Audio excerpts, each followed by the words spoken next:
하나님의 말씀 다니엘서 6장 10절을 함께 봉독드리겠습니다. 다니엘이 이 조서에 왕의 도장이 찍힌 것을 알고도 자기 집에 돌아가서는 윗방에 올라가 예루살렘으로 향한 창문을 열고 전에 하던 대로 하루 3번씩 무릎을 꿇고 기도하며 그의 하나님께 감사하였더라. 아멘.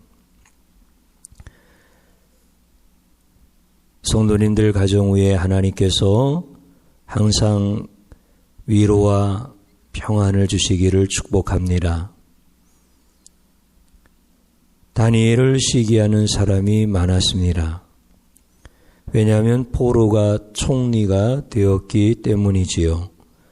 그런데 그들이 다니엘을 치려고 생각하니까 다른 방식으로는 칠 수가 없어서 법을 만듭니다. 그 법의 내용은 황제 외에 다른 신에게 기도하는 사람은 무조건 사자굴에 집어 넣는 것이었습니다. 그들은 다니엘이 하나님을 잘 믿고 하나님께 항상 기도하고 있는 것을 알기 때문에 그런 법을 만든 것입니다. 이제 다니엘은 꼼짝없이 죽을 수밖에 없습니다. 왜냐하면 다니엘 한 사람을 죽이기 위하여 국법을 제정하였기 때문입니다. 여기에서 빠져나갈 수 있으려면 하나님께 기도하는 것을 포기하여야 합니다. 그러면 살 수 있을까요? 그렇지 않습니다.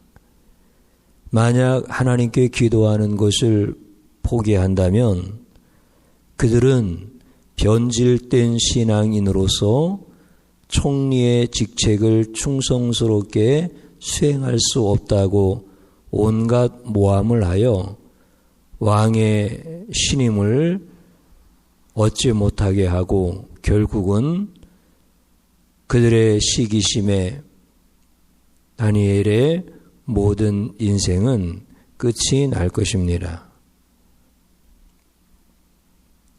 예수님께서 가늠하다 붙잡힌 한 여인에 대한 질문을 받지 않습니까? 돌로 치라고 해야 옳습니까? 아니면 용서해야 한다고 해야 옳습니까? 라고 하는 피할 수 없는 질문을 받게 된 것이죠. 그와 같이 다니엘도 피할 수 없는 상황을 맞이한 것입니다. 예수님께서는 그들에게 율법과 사랑이라고 하는 본질에 대한 것을 가르치면서 그들에게 답을 말씀하십니다. 다니엘 역시 위기 앞에서 본질에 대한 그의 신앙 고백을 선택하게 됩니다. 평소에 다락방에 올라가서 예루살렘으로 향한 창문을 열고 기도하던 대로 하나님 앞에 하루 3번 기도를 드렸던 것이지요. 그 사람들도 다니엘이 기도하는 모습을 마치 동영상에 담듯이 자세히 살피며 그것을 사실대로 왕에게 보고하게 되어집니다. 사랑하는 성도님 여러분, 지금 우리는 성전의 예배가 중단되고 영상 예배를 드리게 될 것이라고 하는 것을 몰랐습니다. 이전부터 영상 예배가 있었지만 하나의 문화적 형태로 우리에게 다가왔기에 적어도 선택의 여지가 있었습니다. 그러나 지금 우리가 드리는 영상 예배는 선택의 문제가 아니라는 것입니다. 이스라엘의 역사를 보면 우리나라의 역사와 같이 질곡의 역사입니다. 그 중에 무엇보다도 그들에게 가장 가슴 아팠던 사건이 바벨론에 의하여 예루살렘의 성전이 무너지고 이스라엘의 백성들이 바벨론의 포로로 끌려가던 사건이었습니다. 성전의 예배가 닫힌 것이죠. 그리고 다니엘은 포로로 끌려가 할 수 있는 최선의 예배는 예루살렘을 향하여 기도 드리는 것이었습니다. 지금 우리는 다니엘의 시대와 다른 세계에서 살고 있으며 그가 만난 사건과도 다릅니다. 하지만 다니엘의 시대로 돌아가서 그가 하나님께 어떤 기도를 드렸을까라고 하는 것을 생각해 보는 것도 좋을 것 같습니다. 다니엘은 이렇게 기도합니다. 하나님, 저를 죽이려고 하는 음모가 시작되었습니다. 이 법을 빠져나갈 수는 없습니다. 왜냐하면 저는 하나님께 반드시 기도를 해야 되기 때문입니다. 모든 사람들이 나를 시기하고 미워해서 나를 죽이려 합니다. 그런데 하나님, 참 고맙습니다. 하나님, 진실한 마음으로 하나님께 감사를 올려드립니다. 이런 환경을 나에게 주신 것은 하나님이 나에게 큰 은총을 베풀어 주실 것을 제가 믿기 때문입니다. 그리고 하나님은 반드시 기적을 행하실 것입니다. 이러한 위기가 저에게는 반드시 하나님이 좋은 것을 주실 것이라고 하는 것을 믿고 또 이러한 위기 속에서 하나님이 저와 함께 하시고 계시다고 하는 것을 많은 사람들에게 하나님이 증거하실 것을 저는 알기에 하나님 감사하는 것입니다. 이렇게 기도를 드렸습니다. 물론 성경에 나온 기도의 내용은 아닙니다만 제가 그렇게 생각하는 이유가 있습니다. 다니엘은 성전이 닫힌 가장 큰 아픔을 경험했습니다.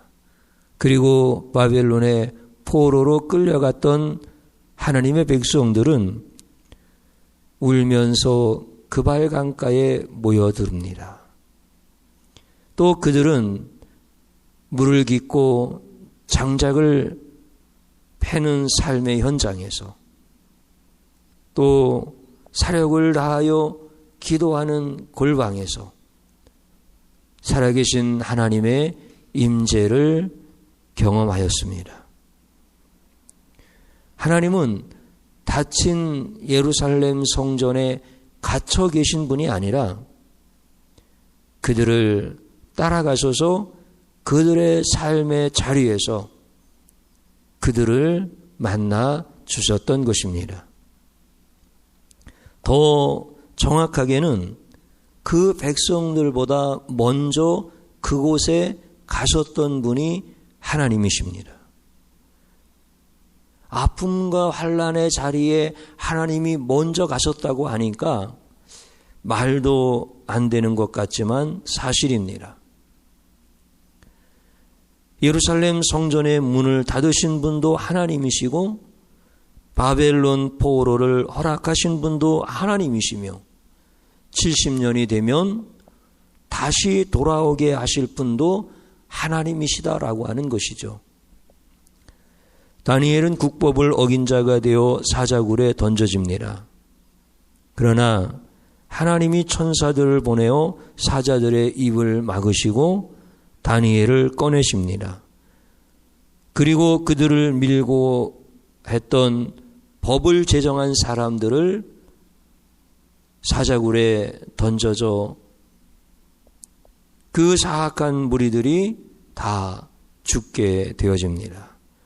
그러면서 다니엘은 온 국민의 추앙을 받게 되어지고 왕의 신임을 더 받게 되어서 더 큰 권세와 영광의 길로 가게 되었습니다. 하나님은 그의 기도대로 위기의 상황에서 기적을 베푸시고 수많은 백성들에게 하나님이 그와 함께 하시는 증거를 보여주신 것입니다. 지금 영상 예배를 드리는 우리 성도님들은 매우 신실하십니다.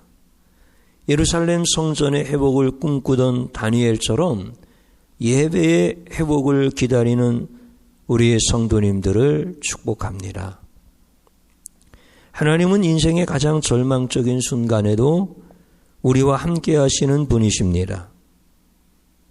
요셉도 형들에게 팔려서 타향살이를 하고 또 억울한 누명으로 감옥에 갇혀서 더 이상 내려갈 곳이 없는 밑바닥 인생 같았지만 하나님은 그곳에 함께 계셨습니다. 그리고 그를 다시 끌어올리십니다.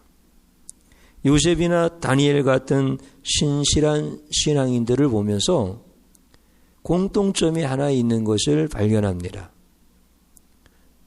어떠한 일이 잘 되어졌을 때 아하, 하나님 지나고 보니까 참 감사한 일이네요.